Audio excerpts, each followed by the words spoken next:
Good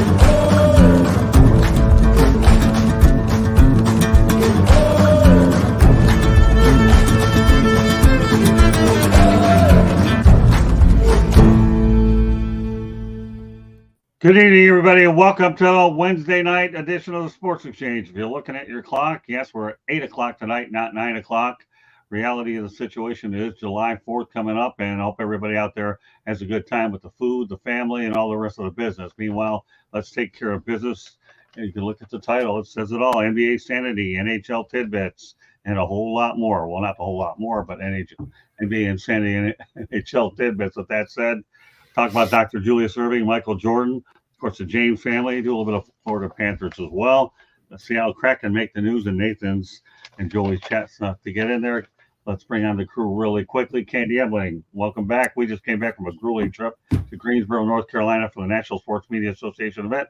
Pretty good event, but glad to be back home in Sunshine State. Candy. Thanks for having me, Scott. It's glad to be back. You know, it's always good to get on the road, but it's always for some reason, it always feels good to come back home to your own bed. Yeah, it sure does. All right, JB Ellis. What's going on? Glad to see you guys got back well. Glad to see tomorrow is the 4th. Nice to be a little bit earlier tonight, but I think we're going to have a great show as always. Well, I know we're going to have a great show. When you see the topics, folks, if you're out there, get in the chat room. This show is loaded. Right, George Eichhorn? Hey, happy 4th, everybody. On the 3rd, and yes, I'm glad, too, that you're back. Thanks. We'll talk about your trip. All right, let's get to it. Okay, first of all, let's get to Dr. Julius Erving went on record and said if LeBron James didn't chase rings, he would be in my top 10 all time. I got him ranked number 15 behind Scottie Pippen. My goodness. So what do you think of that comparison? Is Dr. J right or is he wrong? He's wrong. Listen, if anybody knows anything about me, I don't like LeBron James. But he's one of the top 5 players of all time. And, you know, it's hard for me to go back before I was born to talk about Bill Russell and Wilt Chamberlain, but I'm going to put those two with Kobe, Michael, and LeBron. You know, and there's probably other old-timers that I'm forgetting that may be in that category, but those are the obvious top 5. You know, no matter what order you want to put them in, depending on what your thought process is. To me, it'll always be Jordan. You know, what he did, I thought was unbelievable. I don't think anyone comes close. You know, if you could probably sit here and argue for Bill Russell, and I'd have to probably say I can't disagree. Probably do the same thing for Wilt. Kobe and LeBron, I don't think you can make the argument that they're the best. You know, even though I love Kobe and I can't stand LeBron, you know, I still think that they're top 5 players, but I don't think that they're 1, 2, or 3. That's going to stay. Thanks for spending part of your night with us. Because it's his criteria. Okay, let's go on with your other. LeBron isn't in my top 5, mainly because you have to get it done in June. Walter Mitchell, I have a feeling you're going to be a superstar in this chat, buddy. All right, well, let's go ahead. Good stuff off the bat by Mr. Walter Mitchell. Let's keep it rolling. All right, George, what do you think? I don't agree. Dr. J, I admire you, Dr. J, but I don't know where you're coming from on this one. I wouldn't dare put him down that low. LeBron, again, yeah, not one of my all-time favorites, but he has done a hell of a job. Obviously, he's been in the news lately with the situation with his son being drafted and all that talk. And you know what? Dr. J was in an era where unfortunately he didn't make as much, nearly the amount of money that they're making now. But I'm not saying that had much to do with his putting LeBron down that far on his list, but I don't think that's justified. I really don't. I mean, yeah, sitting back, yeah, he should have won more rings, more even than he has had. But I'm just saying that because he is so talented, and they also put a lot of talent around him on the teams, on the rosters that he's been, you know, and he's been into the championship round for so many years. But I'm just saying that no, I don't agree with Dr. J. I don't know what. I just don't do it. I don't do that. And I'm like Joe. I mean, I'd have to put him right up there, you know, out of the guys from nowadays. Kobe Bryant and LeBron are the two that really stand out. Of course, Michael Jordan would be number 1 for me. Okay, Candy. Well, before you do that, lunch, but Walter Mitchell's coming up. think about it. When we are comparing greats, usually the number are the championships. Now, what you do when the championships is on the line. You know what, Walter? You're really on fire tonight. Plus, how many did LeBron played with at least 10 Hall of Famers? Boy, this guy's on a roll. We need more Walter Mitchells in the chat room. Joshua Dore. All right. I'm glad he got in. Just in time. You'll have hockey shortly. Joshua Dore, thanks for being on. All right, Candy, keep it rolling. So I don't know that I'd put LeBron in my top 5, but probably in my top 10, not 15. I don't think I'd put him as low as Dr. J is putting him. You know, like you guys have said, he's played on some good teams with some good supporting cast, and I think that makes a big difference. Right. And I think the game has changed a lot, and it has favored LeBron, because I don't know that he could play back in, let's put it, in the Bad Boys era, because I think he'd get hurt a lot. To be honest with you, I don't think he plays as physical of a game as they did back then. So I don't know that when you're talking about your top 5, you're talking about a player that could play in any era. In my book, if you're going to put him in the top 5, he could play in any era. And LeBron might, but I don't know how he would if he would succeed in any era. And that's where I would draw the line. All right, Josh Dore, just to give you an idea when hockey's going to be on in segments 4 and 5, but there is a lot of good hockey topics that I want to address too. I'll just say this about LeBron James. Okay. All right, go ahead. Joe, you want to ask? No, I mean, the scary thing is he has the body to play physical. He's built. He's probably one of the biggest guys physically in the league. Yet he plays like it's soccer. If anyone got a chance to watch the Euros or the Copa, you know, you see what happens in soccer. You barely get touched and guys flop. You know, he'd be a great soccer player with those moves. But physically, he's gifted. He's one of the biggest guys in the league. So, you know, I wonder if he could play in previous eras because of that. But right now, obviously, we could never expect it because he's never showed it. Right. Yeah, I'd like to see how he goes ahead and fares with Bill Laimbeer, Rick Mahorn, and to name a few other ones. We've got Charles Barkley would rough him up a little bit too. And some of those Lakers great. Kurt Rambis used to mix it up. Reality is, as I think I'll go along with Candy more toward top 10. There's no way I'm not putting a top 10 without Larry Bird, Magic Johnson in it. You know, you have to. Number one, those two guys changed the league to begin with. Ever heard of tape delay? Okay. Once upon a time, it was on tape delay. As far as LeBron James is concerned, he's been chasing championships. He's only got 4 in his pocket, and I think he should have a lot more. Do I think that he has a body, like Candy said, could play? We'll get to that in just a moment. But as I talk about Michael Jordan, but the reality is I'm going to go back to Walter Mitchell. He probably could, because the game was taught different back then, but that's water under the bridge, probably. But again, that's just hypothetical at this particular point, Walter. But we'll never know. Again, but yeah, right. We'll never know. Yeah. Right, well, you know what? Let's go ahead and transition over to Michael Jordan on what players would survive in the 1980s. He does say LeBron James, by the way, Kobe Bryant, Tim Duncan, Dirk Nowitzki. Well, all right. So we'll start where we began this thing to begin with. Happy July 4th, Dusty. What do you think about this one, Joe? Yeah, I mean, so the 4 names you mentioned were Dirk. I don't know. I don't see him being very physical, but I didn't watch enough of him play. Tim Duncan, I could see. He looked like he could play in any era. He just did his job. Very lunchbox type guy. Who are the other 2? All right, well, I'll go over the list again. You got LeBron James, Kobe Bryant, Tim Duncan, Dirk Nowitzki. Kobe, he did whatever it took, so I could definitely see him. LeBron, I don't know. Like I said, what I said to Candy, he has the physical aspects to be able to do it. The question is the will, because he's never shown anything where he's willing to take a body or, draw somebody into him. Everything is always a flop. So that's where I wonder. He's much more finesse, especially for a guy who's so built. Hey, George. Well, again, these are all hypothetical things. I would definitely say all the names on the list, I believe, could play that. I really do. They're all very strong individuals. They're physically, they're there. Like you said, JB, LeBron may not play the physical game as we would like to see him play it, but he is physical. And if he had to adapt to it against those guys and in that era, I say he probably could do so. There's again, it's so hard to judge people on different eras. And I think that what happens is these guys, as they get older or they retire, they sit back and they do interviews and they start thinking about this stuff, like Dr. J.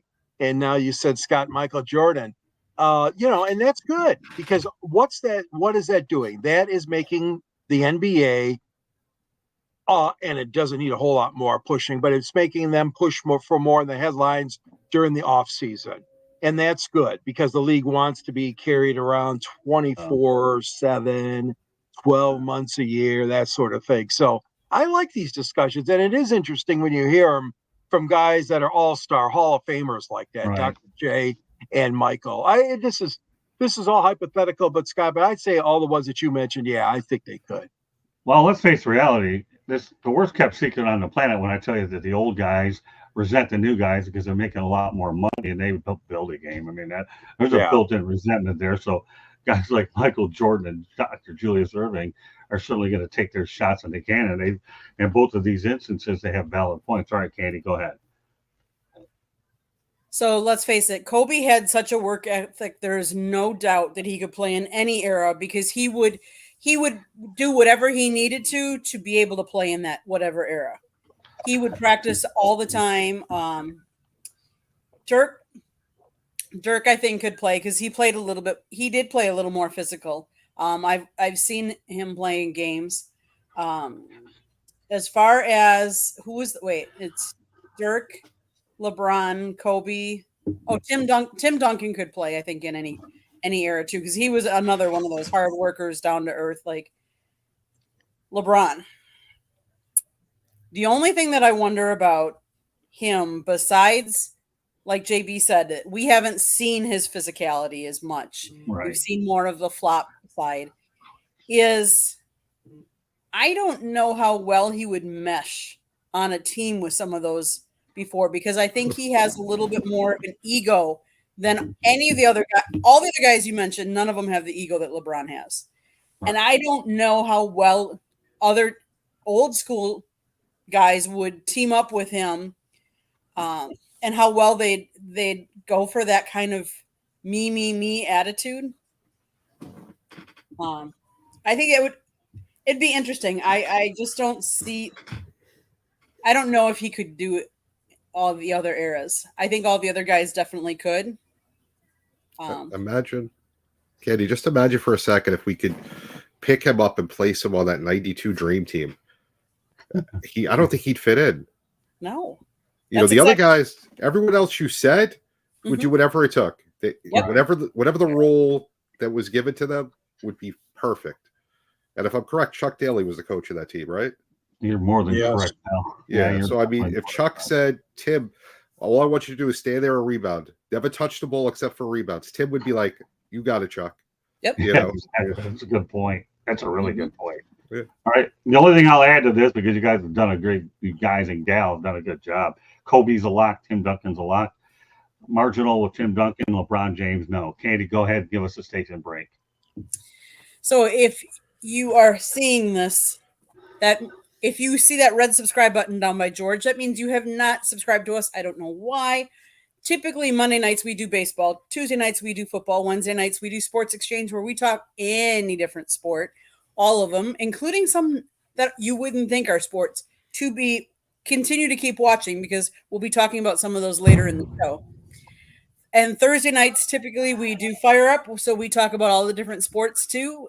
We are taking tomorrow off for the 4th of July. We want to say happy 4th of July to everybody that is currently watching.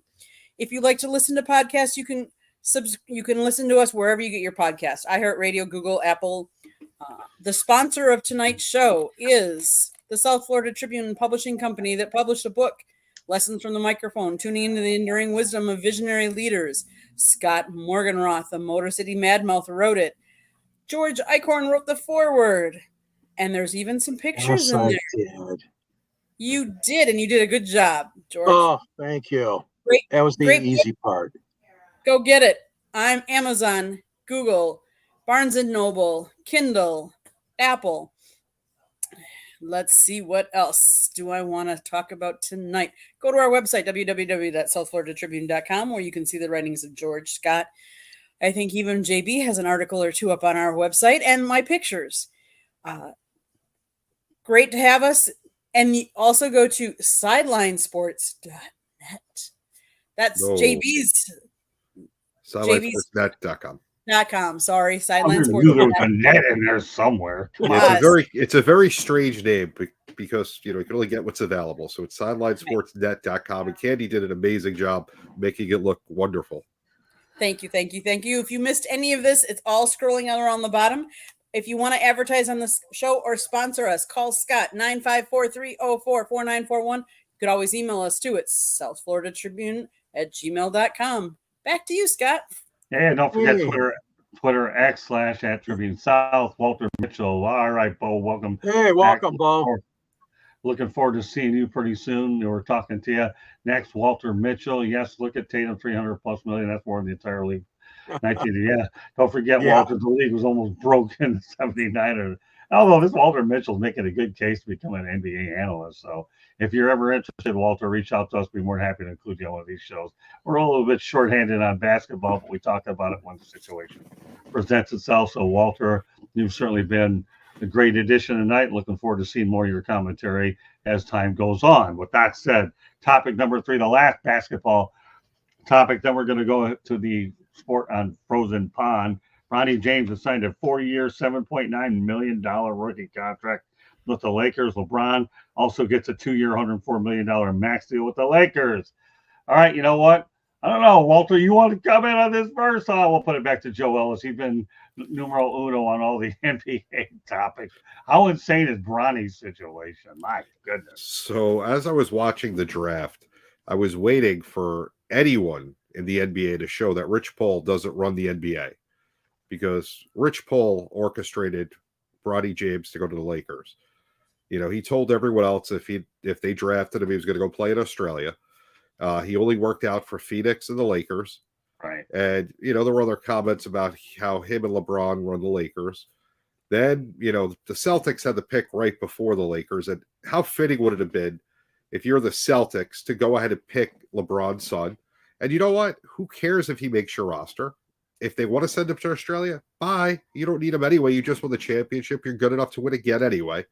So it was the perfect spot because it's a second-round pick that probably won't make the NBA anyway.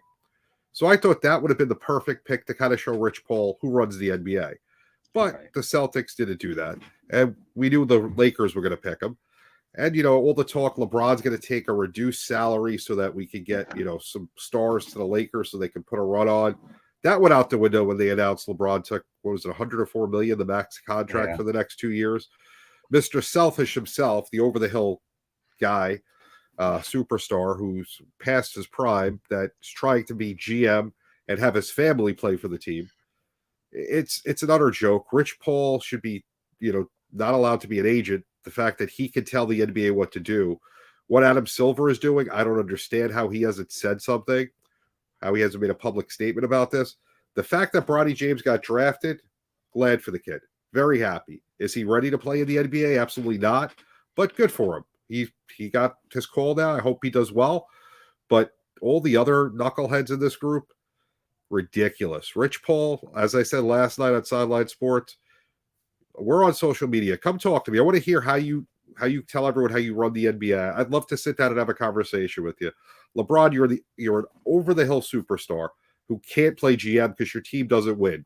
The only win you have is a fake championship in a bubble since you've been in LA. You got Glass Joe as your center who can't stay healthy, gets the most ridiculous injuries. And now your poor son's going to be scrutinized for life because he's your son and you got him drafted. Instead of letting him go back to school one more year, maybe earning a spot in the league. The whole thing is a sham. And Rich Paul is the leader of the sham here. I'm going to say something here right now. I'm glad I came up with a topic that forced JB Ellis to rant, because that was a good rant, Ellis. Oh, it kills me. This guy got his goat, man. Hold it. This guy got his goat. And for all of you, if you don't get nothing outside of this show, go back to Ellis's segment, for crying out loud. This was awesome, baby. Oh, it's just a I, horrible situation, though. The yeah, whole but thing. it's a better situation that you ranted about it. It's even better. This topic was ideally made for you. All right, good job, Ellis. I'm proud of you, Thank you. pal. This Thank was awesome, man. All right, Icord, I will tell you right now, you have a tough act to follow after what JB just put out there. I can't follow that too well, I tell you. Seriously. But Ron, yeah, I mean, you hit on all the right points there, KB. You really did. I mean, this kid's going to be under so much scrutiny. He's got to play defense. He's got to be a good defender if he wants to make it in this league.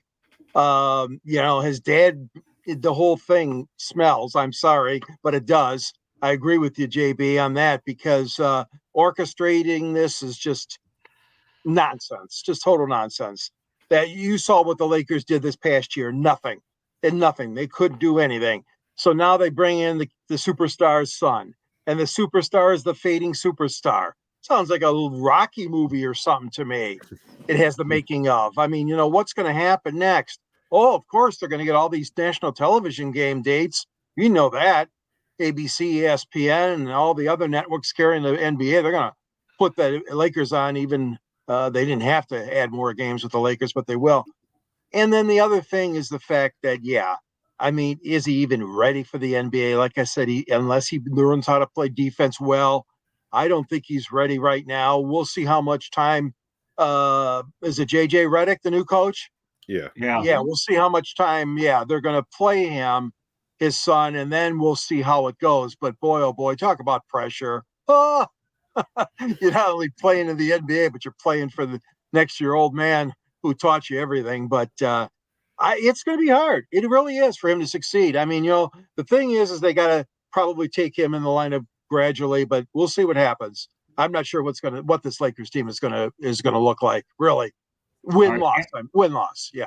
All right, Candy, why don't you put Walter's latest one? Now we've got two of them, so let's go ahead and put them both up. And you can even read them too, Can. A franchise who didn't have coaching staff until today, the Bronny Stuff clown show, plus LeBron.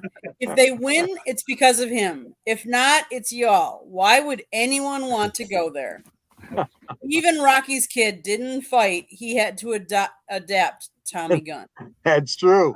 Yeah, this Walter Mitchell is good, man. This Walter's on a roll, man. Bring him on. We need this guy in. I'll extend the crew here occasionally if I have to put Walter on here. This guy is, you might as well say he's on the air. Hello, everybody. Welcome to the Sports Exchange. Got Scott, Candy, Joe, George, and Walter. How about that? Sounds good. All right, Candy, take off. Funny. Okay, so nepotism. That's a good word. Back in the 2010 U.S. Census outlined just how extensive nepotism is in the country. It said that 22% of men whose fathers were present in their teenage years will work for the same employer simultaneously as their fathers. And that was back in 2010. And we're advance it to 2024. There isn't a part of society where you don't see it. Donald Trump's administration was full of family members and lackeys. He took nepotism to the level that no one has ever seen before. The NFL has tons of nepotism. Let's face it. Shedeur Sanders plays for his father, Dion, at Colorado. Austin Rivers played for his father, Doc, while they were still both at the Clippers. So this isn't the first time we've had things. Yes, it's the first time they've played on the same team. Now, LeBron signed a 2-year. Whether he's going to make it the 4 years that Bronny signed for, I don't know, because he's not as young as he used to be.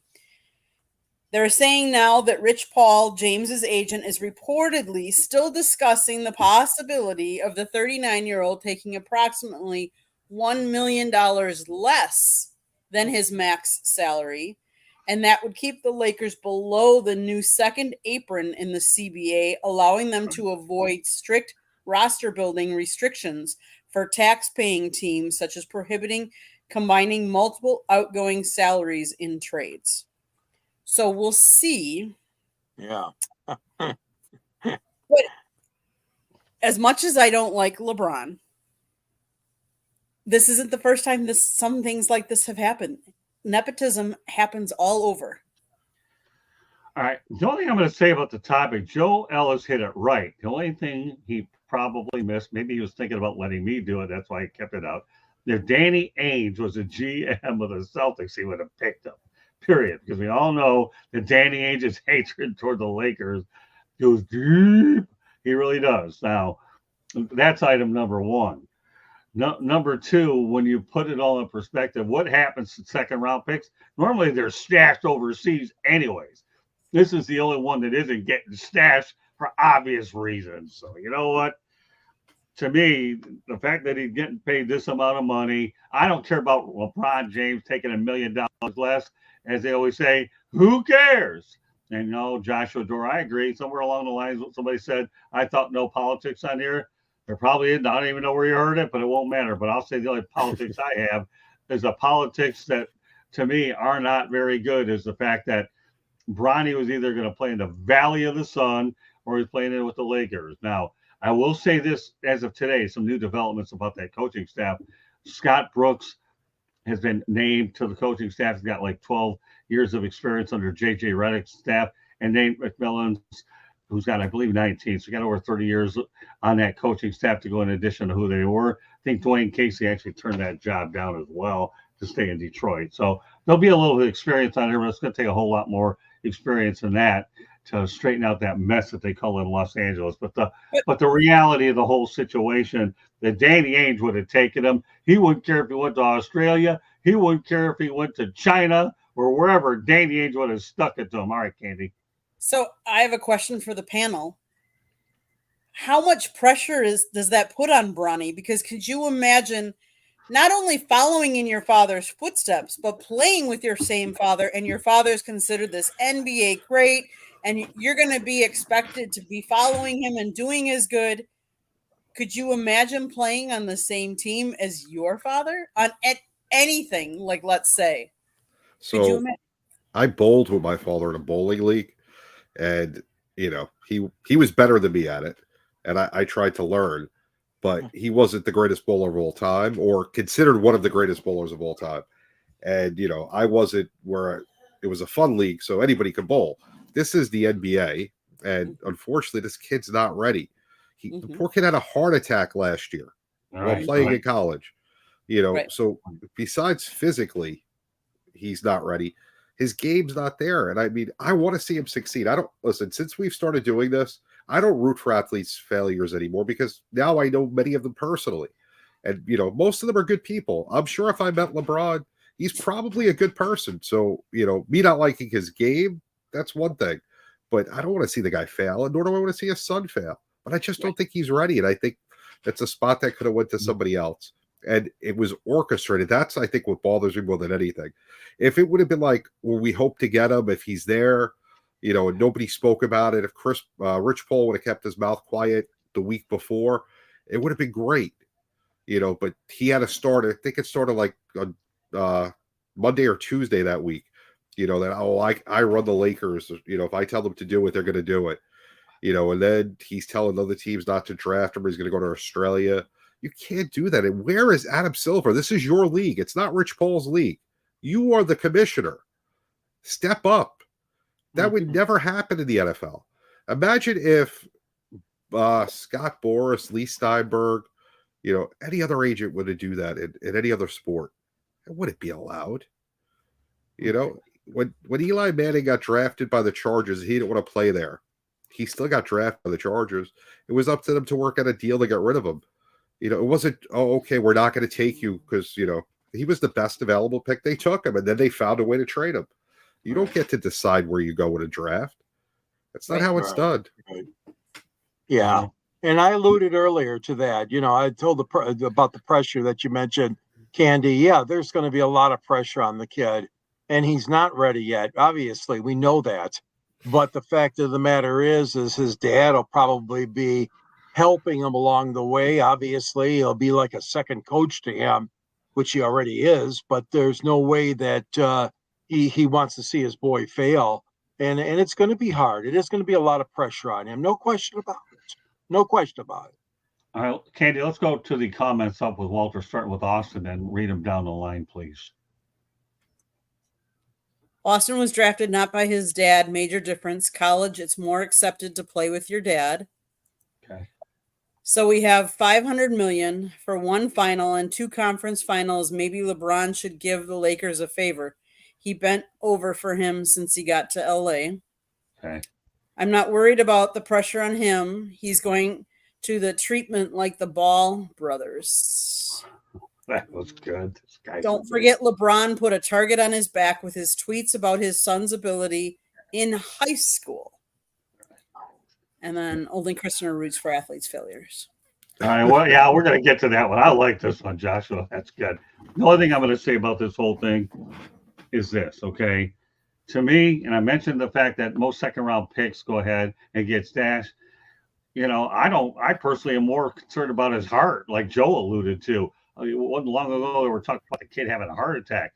And, you know, LA, that word is synonymous with Hank Gathers, okay, being a young college student, Royal Marymount. So, you know, do I think he'll have the support around him? Yeah, he will. But the reality is I don't know how many minutes he's going to get.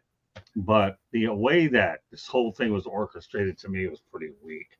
All right, well, yeah. Joshua Doerr's been actually waiting patiently, so we got to give it to our buddy here. Okay, so we do have 2 hockey segments back to back. The Florida Panthers Edmonton Oilers Game 7 was second most watched NHL game in 20 years.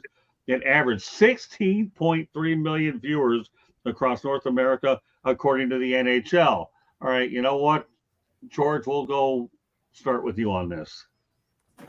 Well, yeah, how does that compare to other sports, though? I mean, you know, I'm happy for the NHL. I mean, I didn't think that they had a snowball's chance in hell, really, of drawing any kind of numbers on this series. And I'm just being honest with you. My gut was telling me, because I know Connor McDavid. Okay, I know he's a superstar.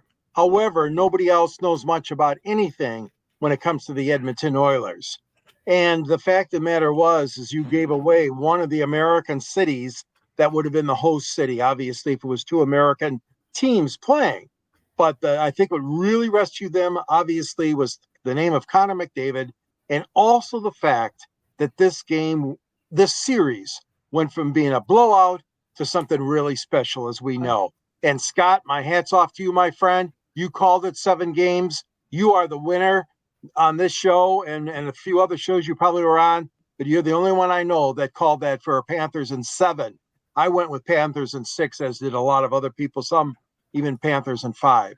But I'm telling you, I mean, the numbers are good, not as anywhere near good as you'll see for the NBA and MLB, and of course, nowhere near football numbers. But the fact of the matter is they got a good series out of this, and now you have good Stanley Cup finals. All right, let's go back to Joshua Doerr's comment. Panthers are gaining a lot of traction and stuff for them. No doubt about it. Right now, they've been playing the best of any of the 4 teams you have here.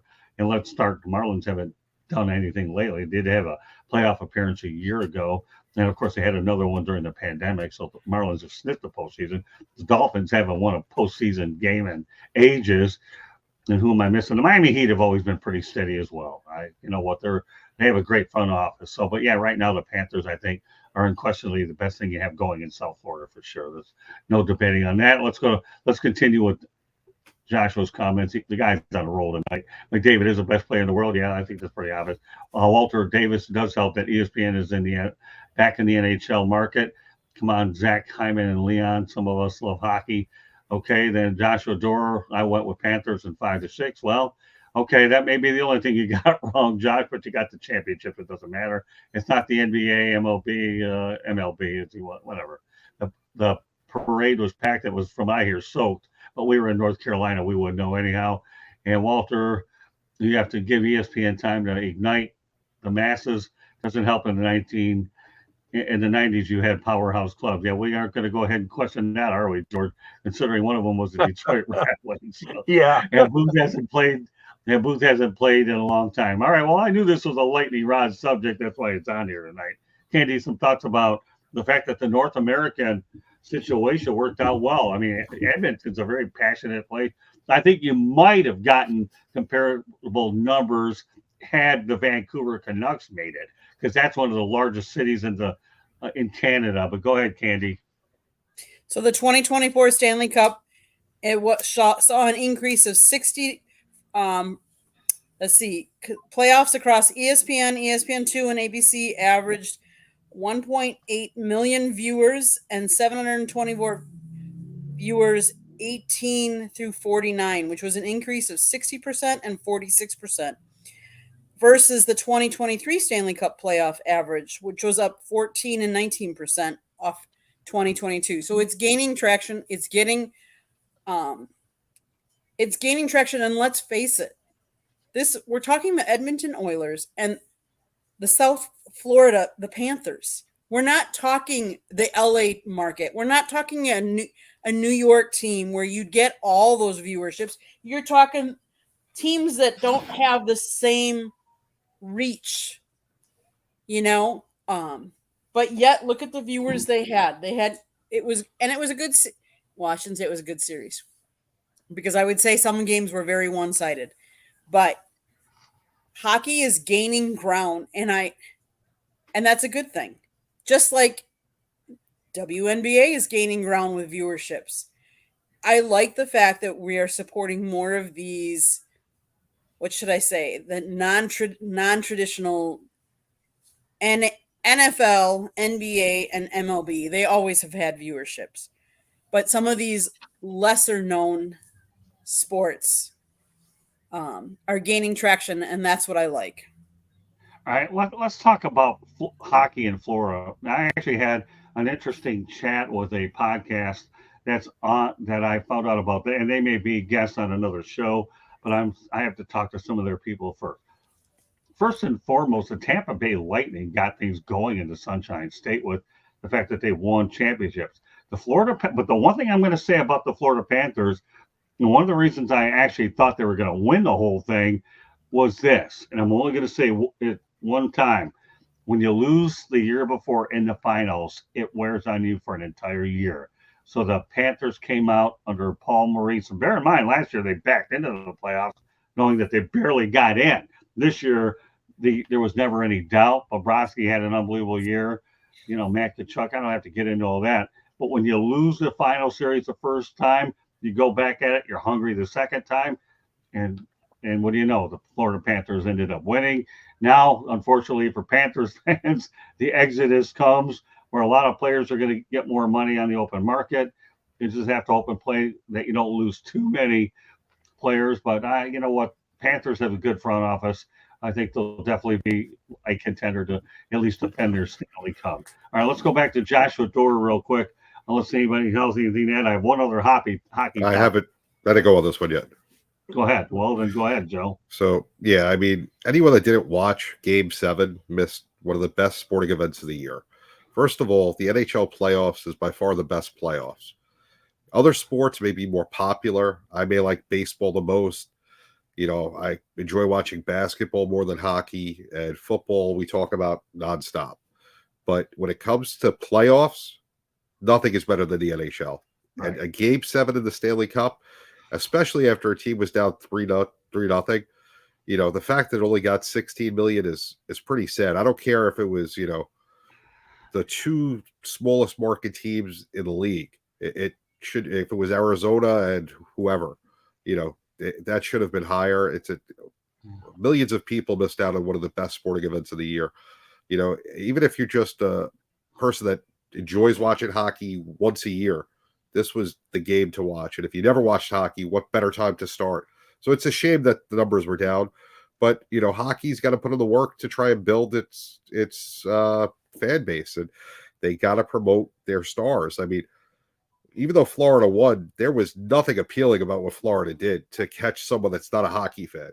If you turned on the game and you're not a hockey fan watching Florida play, you're going to be like, eh. Watching what Edmonton tried to do was exciting. That's why I like West Coast hockey. But, knowing about hockey, what Florida did was genius. But if I just turned it on and I had no clue what was going on, I'd have been bored out of my mind. But, they did play the better game, and I'm glad they won. But, I think that's part of the problem. The dump and chase game is kind of boring. And they were physical, but they weren't hitting hard. It was weird. But, you're 100% right, Joshua Doerr. But, to catch the casual fan that, doesn't watch hockey all the time or doesn't know much about it, you need offense. Offense sells. Okay, let's go back out to a series of chats here. Okay, Candy start. They kept their core and bring them down. Go ahead. What are you going to add to it? I do want to add that years ago, the Panthers paid people to come in attendance to some of their games. They had horrible attendance. But for the first time in their franchise, with all the extra games that they played in the playoffs, they actually surpassed 1 million fans through their stands this year. So that is a great accomplishment. That's awesome. Sure. Yeah. Now we'll find out if it's sustainable. All right, we'll go back to all these comments that are up there, and then we'll address them. And then we have another hockey topic. I saw a game. If you're going to go that fast, Candy, you got to read them. I don't talk that fast. Okay, and a small market team like the Panthers, winning definitely helps grow the sport. We agree, Joshua. Dusty Brady. I saw at a hockey game in 2011. Booth. Okay, keep it rolling. I'm an original from Jersey. Okay. Jersey. Jersey. Right. Now that you just mentioned New York, which is nearby there. Okay.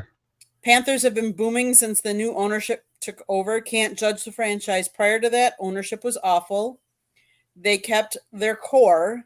And let's face it, Scott, it is hard once you win the Stanley Cup. Normally, your best players, it's going to be hard to keep everybody. All teams can't be like the Celtics who have secured all their top 5. But breaking news. The Red Wings took one of their Stanley Cup champions today. 2-year contract with Tarasenko. Yes, Joshua, no doubt, JB. Can potentially be a long time before we see another Game 7 Stanley Cup Finals. Numbers were up, weren't they? That's because in hockey, nothing is given. You can have an 8 seed beat a 1 seed. In other sports, usually that's not the case. Defense does win championships. They've said that for all sports. Defense wins championships. Rebecca hit a duck. Okay, I don't know about that. So they had to overpay star players to come too. Now they're getting players at discounts because they want to play in Florida. Well, it doesn't hurt, Joshua. There's no state income tax in Florida either. But yeah, I get your point. Way to go, Florida Panthers. Then breaking news: the Wings paid a lot for Tarasenko. That's okay. They got He's the a money. hell of a player, though. Wish he stayed with no cap space. There you go. That keeps you up to date. Well, all right. So I love the chat room. Keep it rolling here on this pre-4th of July. With that said, we'll continue to roll here as we do have another topic, and this one's a real historical one, I should say. Seattle Kraken made Jessica Campbell the first woman behind the bench and will be the first ever full-time assistant on an NHL bench. I'm going to lead off with this one. This is unbelievable. Dan Bylsma's the new coach. This woman here coached. She was his assistant coach over, what we call their AAA team, down there, and did an unbelievable job. So I'm glad that Dan Bylsma took the step to bring her on board. And you know what? To me, this is important that we see females that know an awful lot be elevated to positions like this because they can only do nothing but grow the game. We see females doing play-by-play and color analyst, no problem. But now you've got one that knows hockey real well. And all I can say, Jessica Campbell, I'm glad you made it to the NHL, and I hope you stay there for a while. God only knows when we're ever going to see an NHL head coach, but I'm more than happy to settle for the fact that we have one behind the bench as an assistant. All right, well, we'll start off with the woman on this crew. Go ahead, Candy. Kudos to the Kraken for hiring. One of the things that I would like to point out, though, is as much as I'd like to see female coaches in there, and just like black coaches in the NFL, I hope they did it because she honestly earned it. Like, I don't want to see somebody get it because, oh, she's a woman, or, oh, we need to, I want the best person for the job to be hired. And I'm not taking away from her. I hope she is the best person, and kudos to her, because to break the barrier and break that down and to be able to be the first to allow others then to follow in her footsteps is great. But again, I just want to make sure that it's earned, and it's earned the right way. We have heard so many stories of other things, and like we were just talking about nepotism with LeBron and stuff like that. I just hope that, and I hope she does really well. I mean, good luck to her. I hope she, she's broken down one barrier and the sky's the limit. All right, before I put Joe on here, I've been reading up on this for a while when they were talking that it could happen. But everything I've heard about Jessica Campbell is this woman has earned her promotion to the NHL. She had more than qualified. So I believe that this was an integrity of, hire of tremendous integrity is what I'm trying to say. Because I'll tell you one thing, Dan Bylsma is a coach that I actually was hoping the Red Wings would actually hire. It didn't work out, but the Kraken got themselves a good coach with Dan Bylsma. And now Jessica, to me, has an opportunity to do some pretty good things. So I don't hear any question this one's earned. All right, Joe, go ahead. Well, I mean, first of all, with a last name like Campbell in hockey, that's a no-brainer. That's a synonymous name. Back in the day, it was the Campbell Conference, if I'm correct. Look at this guy. But listen, if she was an assistant coach in the farm system, she's already knows the coach's system. She worked with them before. To me, that's all saying things that she earned it.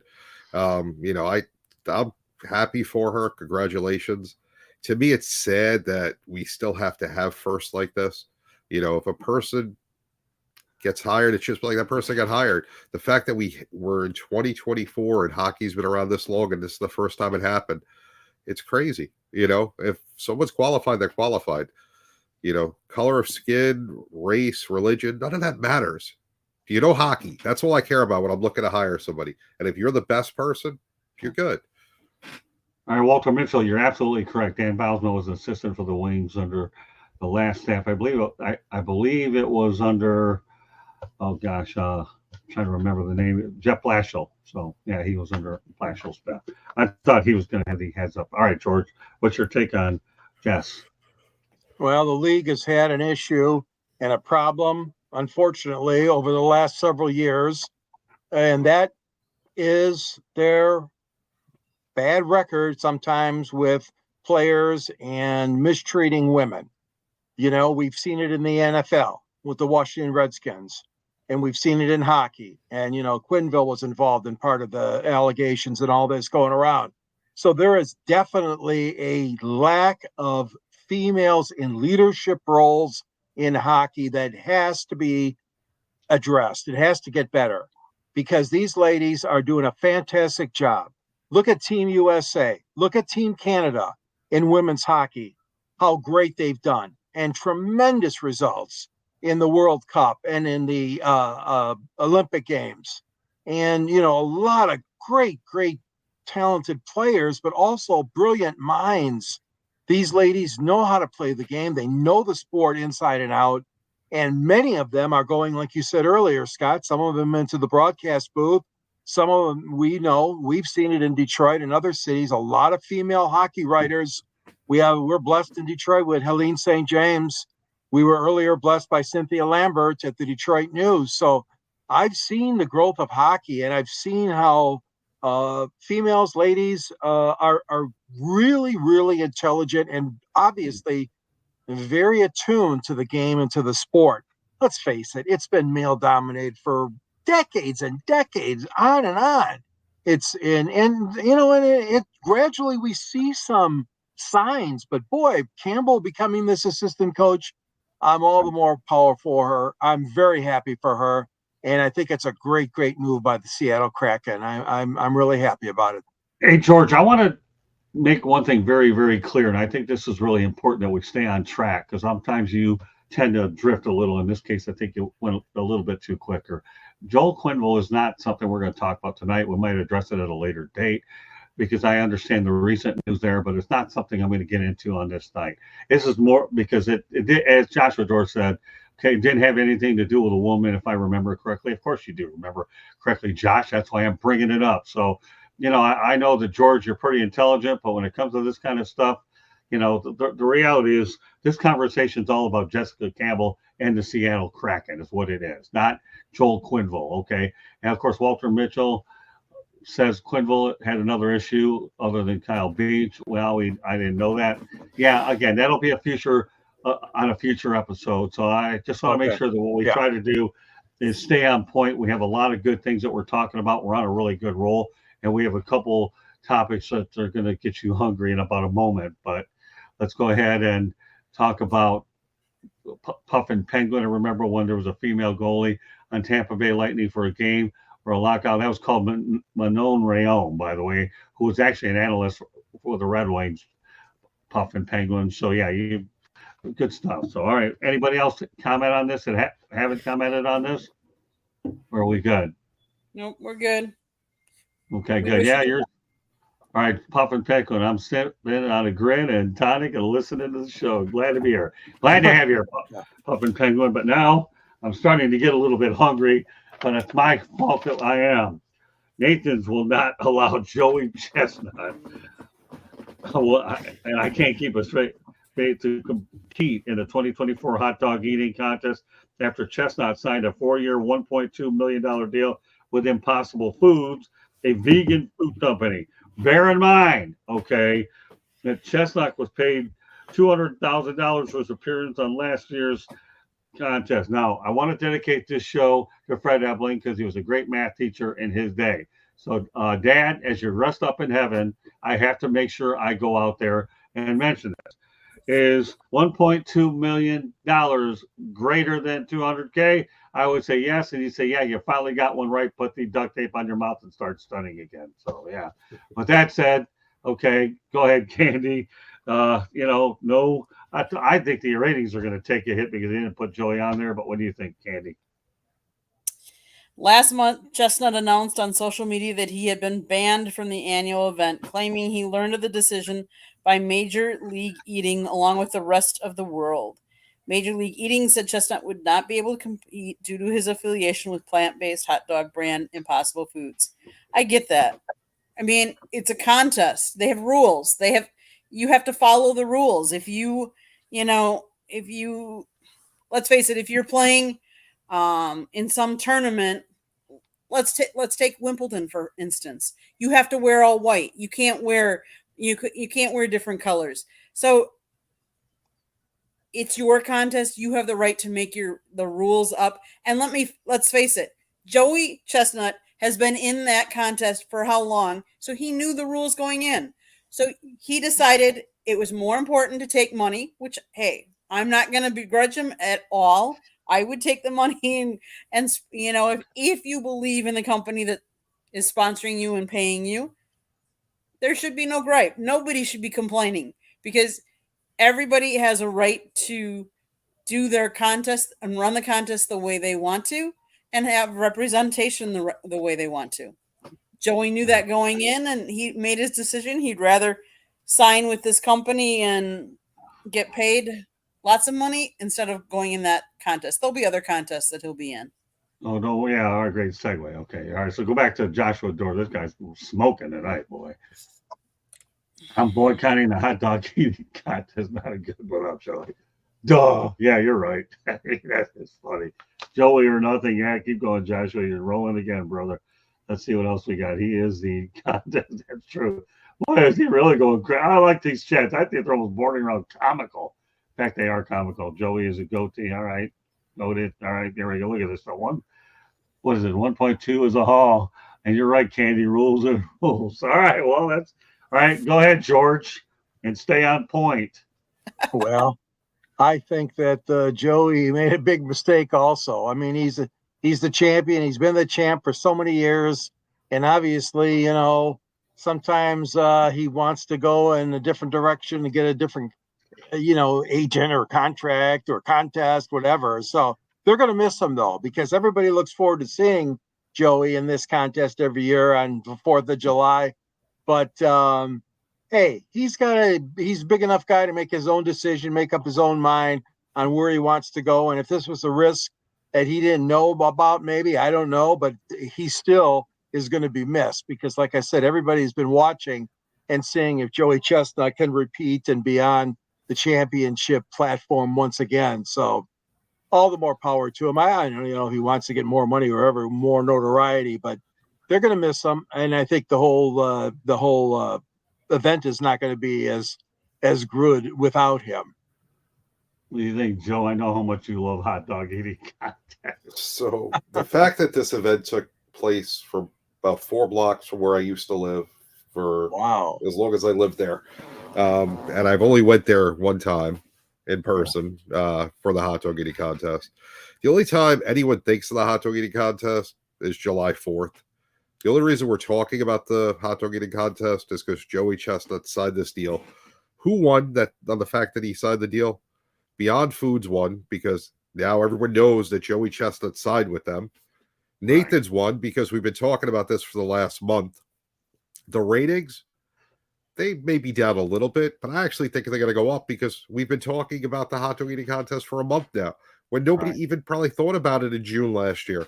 When do you think about it? July 4th. So everybody in this situation's a winner. Then Joey gets to go against Kobayashi head-to-head on Netflix in September or Labor Day. No, come on, don't do this to me, man. You're using the DMTA. You're killing me. The hot dog contest and a hot dog contest. You know, and I mean, I hope that they're not eating plant-based meat because that's just not cool. You know, have the Nathan's hot dogs if we're going to do it, but I don't know how they're going to do that. Well, and I think the ratings might go way. Wait, Katie. Wait, I'm having a Fred Sanford moment because of Ellis. I am. And if Marie Shepard is out there listening and she never knew who Fred Sanford's son, she found out on Candy's birthday another time for another day. Oh, I feel bad. Oh, no, yeah, we're stuck here for the next 7 minutes. But how can you do that to me, Ellis? That's okay. Fred might think, like, go ahead, Candy.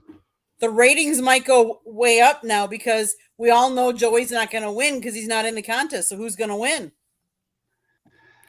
All right, so here, I'll just say this. The best hot dogs and bratwurst that I've ever had over at Miller Park in Milwaukee, hands down, I'm done with this topic. But what's going to end up happening next July 4th is if the ratings do take a collapse, I can foresee Joey Chestnut back on there after Nathan's is spelled backwards, and I'm not even going to attempt to do it because that'll really make me look worse than I am. Well, actually, I will. Nahtan. Nahtan. Okay, that's what. If I spell it backwards. Let's go back to the chat room since we're having Ellis, you're killing me, but I love when you do that anyways. It's okay. All right. So anyways, Dr. Lord, 1.2 million over 200,000. I think he made a mistake. I don't need. All right, go ahead. Somebody else read these. 6 years of hot dog eating contest in that payday. George, he has to maximize his money. It's not like he was going to clear that type of money. I think you all said he made 200K. 200 times 4 is only 800K. Ben eating glizzies for free. Imagine getting paid for it.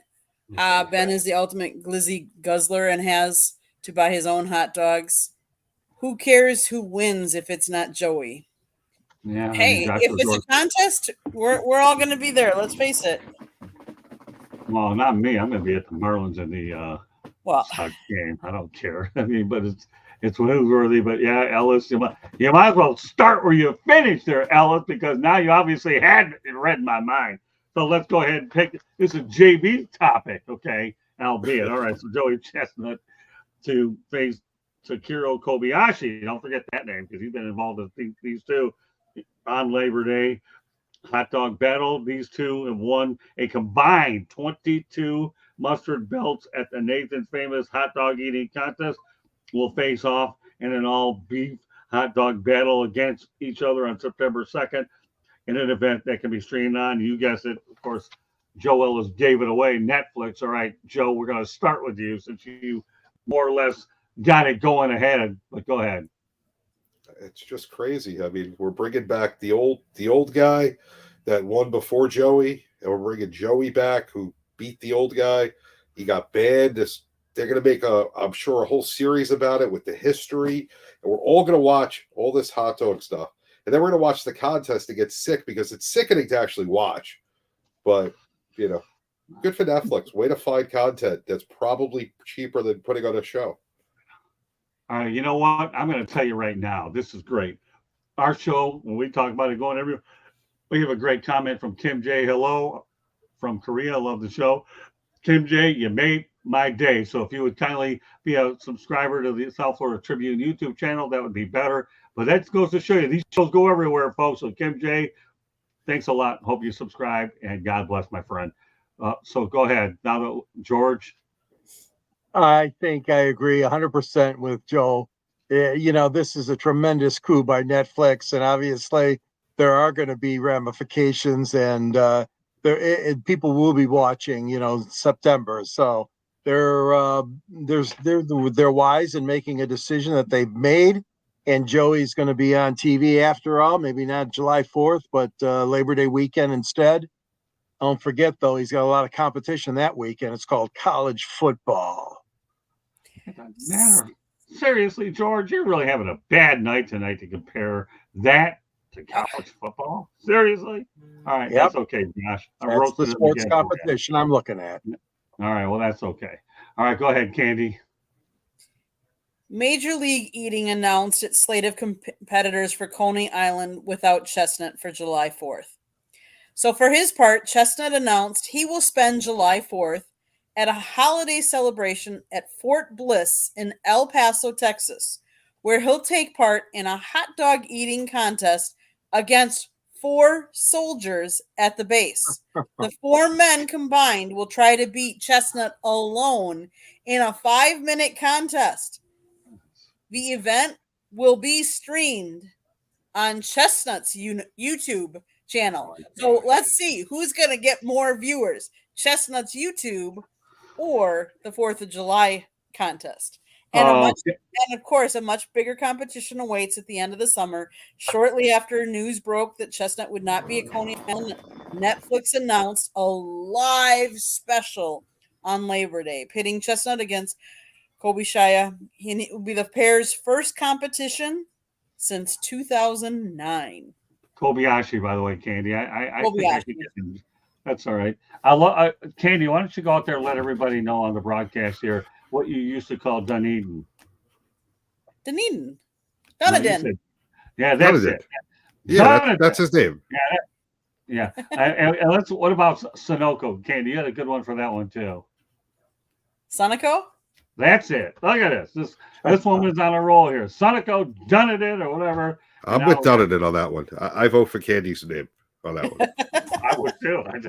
I just told her to mention me. Yeah. Oh, here we go. Joshua's got it.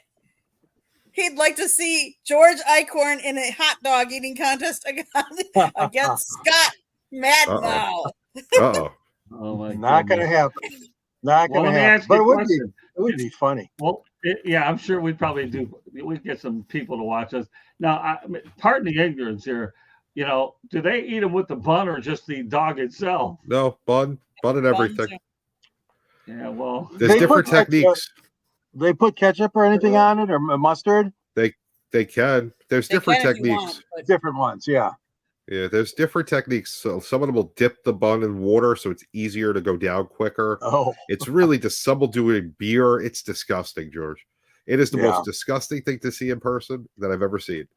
Yeah. Yeah, but it's certainly not the most disgusting thing to talk about the day before it happens. It doesn't matter how many of us are going to watch. Hey, but you know what? I feel good. We got Kim J on here from Korea making his first appearance here, talking about it. So, good job, Kim J. All right, let's go ahead. So I like basketball and Dennis Rodman on the most.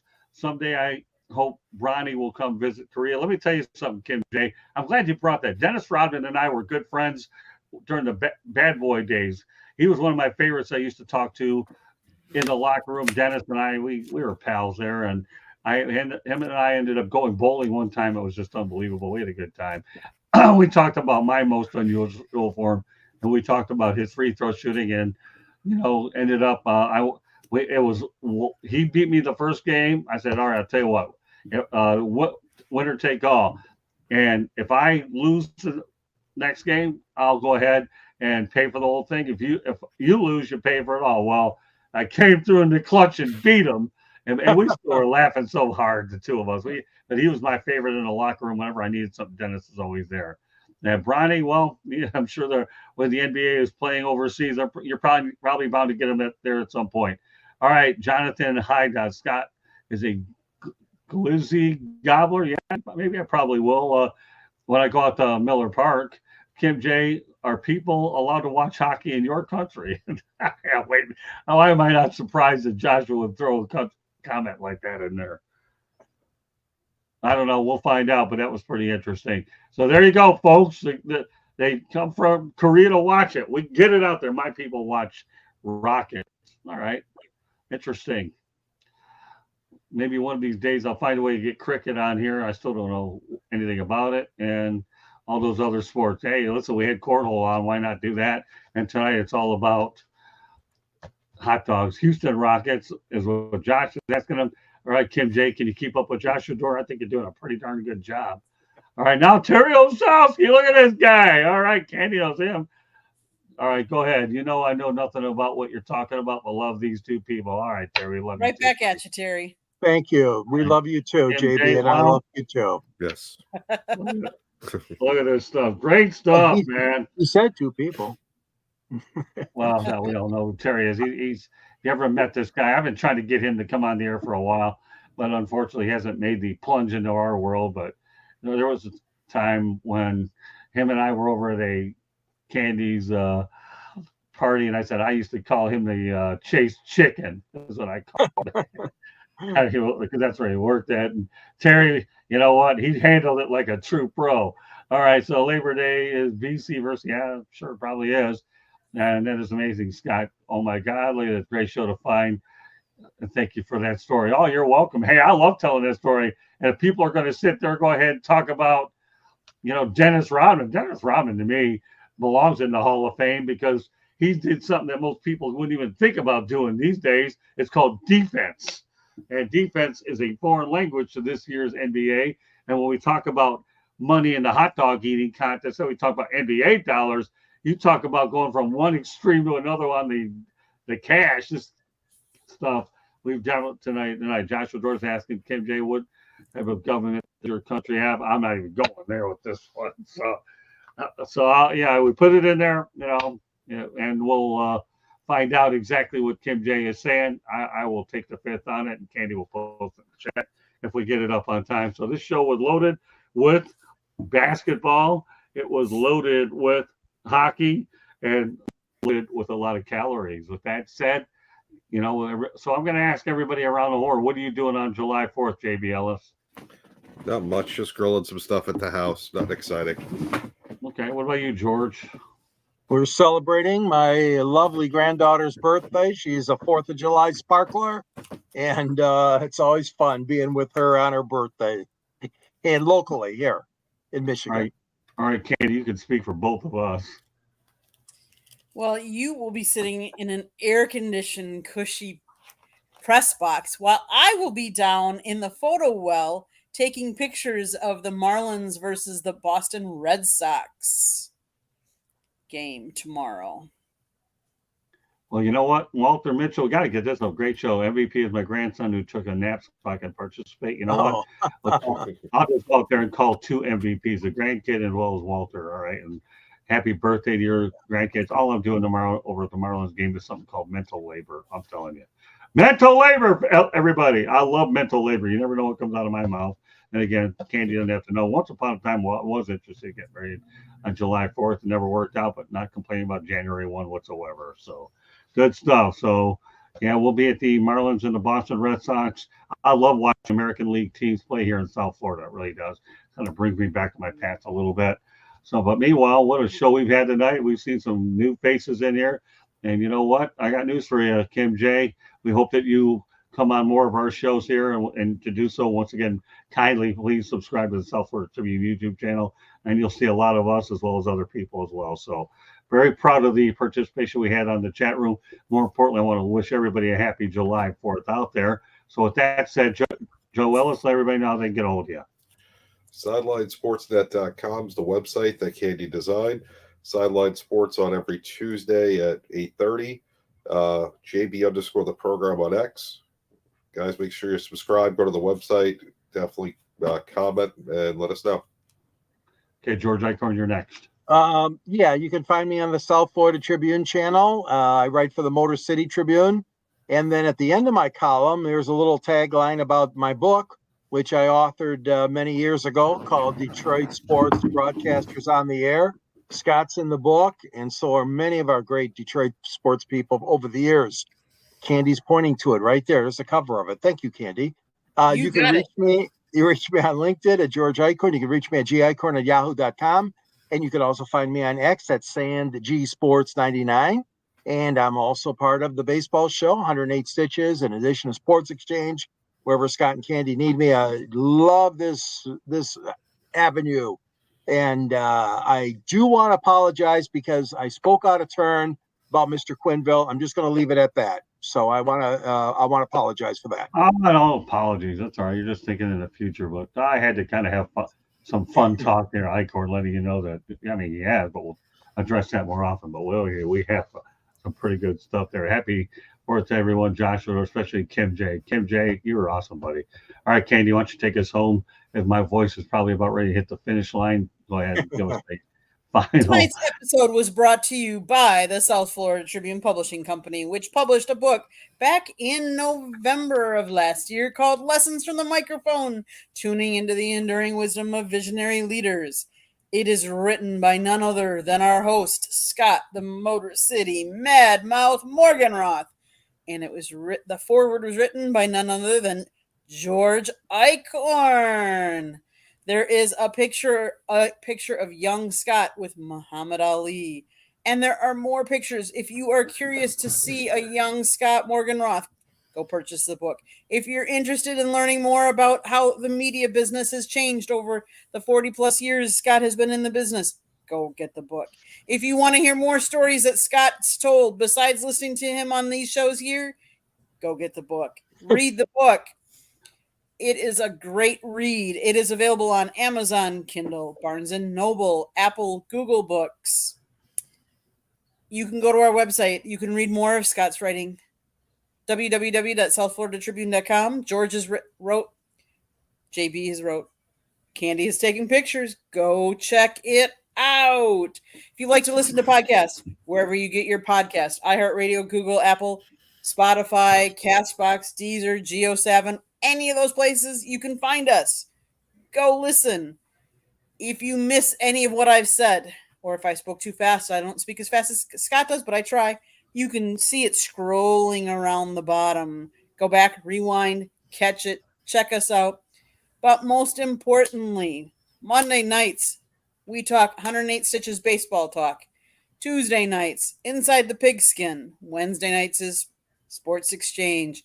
Thursday nights is usually Fire Up. We are taking tomorrow, since it is the 4th of July, we are taking the holiday. We will not be on air.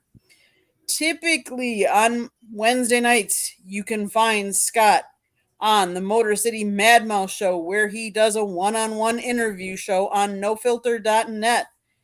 You just never know who he's going to be interviewing next. Watch for details. If you want to advertise or sponsor a show, call Scott 954-304-4941.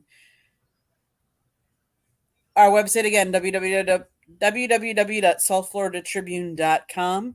We would also ask you to go over to Sideline Sports and subscribe to their YouTube channel. They have some awesome shows as well. Some of them are on the same time. So if you subscribe to both of us, you can watch one and then go after that show. Go watch the other show, whichever way you want to go. We love to have you. And go to their website, sidelinesportsnet.com. Twitter at Tribune South. I think I got most of it, Scott. Let me know how I did. You did really well on this one. All right, let's go back to Terry Osowski. No substitute for experience. Good stuff. Joshua Dorr, look at this. Compliments all the way to Korea. Hope Kim J is back for another show. So do we. Love this show, Kim J. Well, we loved having you tonight. You were a breath of fresh air, and because of the power of streaming, we were able to get it out to our new friend out in Korea. Go ahead, Kim. I will say, typically on Wednesday nights when we do Sports Exchange, it is at 9 p.m. Eastern. We did up it this week to 8 p.m. Eastern, but typically it's on at 9 p.m. Eastern. Just so you know in the future, because we would love to have you. And I want to thank everybody that commented in the chat room. It's great to have people in here and being interactive. We love all the chats. Yeah, we thrive on that. And you're right. I mean, JB Ellis was very cooperative tonight, allowing us to go to the 8 o'clock spot because obviously one of their shows was off. And obviously we've been on the road in North Carolina as I've been promoting my book, Lessons from the Microphone, as well. So every so often I'll have to go out of town. And if I can't make shows, it's because I'm promoting that book in another market. And the one thing I'll say about Lessons from the Microphone is it applies to everybody, whether you're a student or whether you're looking for casual reading or just looking to learn about the media itself. This is a book that is what I consider a really good read. I put a lot of time and effort as well. So, yeah. So, and again, Candy said, I will try more. Love this. It's just BA. I don't know what that means, but I'm not sure what the exact ones are. But, Walter, you were great tonight. You were great all the way around. So all I can say is it's been a fun show to do. And what else can I say? Look forward to doing it again at 9 o'clock Eastern time next Wednesday night, as well as the other shows we have on tap. But with that said, Candy, anything else you wanted to add real quick? I know you wanted Walter to. was just saying it's hard with a 5-year-old. So that's where the 9 o'clock hour might be better, Walter. Just so you know, we typically do these shows again at 9 p.m. for the Sports Exchange, at least. Yeah. But we thank you for tuning in. Oh, yeah. Like I said, and if Very good. you don't happen to see us live, you can always watch it on our YouTube channel. But Walter, I'll tell you, you're awesome, especially when you came after us with the basketball stuff. Look at this guy. Hey, Joe, if Basket Bros ever comes back again on this network, we're going to nominate Walter Mitchell to be one of the contributors. There you go. I will try to be here more. Sorry with believe me, Walter, we appreciate it any way you can, pal. And we appreciate what you're doing with the child autistic as well. Meanwhile, awesome show all the way around. Glad to have it. And with that said, on behalf of Candy, JB Ellis, George Eichhorn, and yours truly, myself, the Motor City Madball, Scott, we'll catch you next time. Happy July 4th and the weekend, and we'll be as close to normal on our schedule next week. Good night, everybody.